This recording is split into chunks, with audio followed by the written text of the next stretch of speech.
கிறிஸ்துவுக்குள் பிரியமானவர்களே ஸ்தோத்திரம். தேவரீர் மகத்துவம் உள்ளவரும் அதிசயங்களை செய்கிறவருமாய் இருக்கிறீர். நீர் ஒருவரே தேவன். பிரியமானவர்களே, தாவீது ராஜா தேவனை நோக்கி எப்படி வேண்டிக் கொள்கிறார் தெரியுங்களா?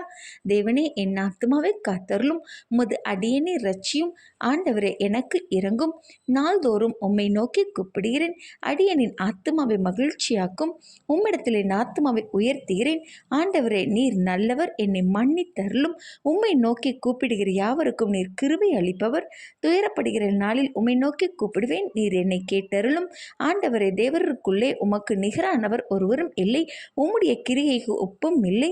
தேவரின் மகத்துவம் உள்ளவரும் அதிசயங்களை செய்கிறவருமாய் இருக்கிறீர். உமது வழிகளை எனக்கு போதியும், சத்தியத்திலே நடத்தும். உமது நாமத்திற்கு பயந்திருக்கிறேன். என் இருதயத்தை ஒருமுகப்படுத்தும். இப்படியாக நாமும் ஜெபிக்கும் பொழுது தேவன் நமது ஜெபத்திற்கு பதில் தருவார். தாவீது ராஜா போல் செம்மையான வழியில் நடந்து ஜெபம் செய்வோம். அம்மேன்.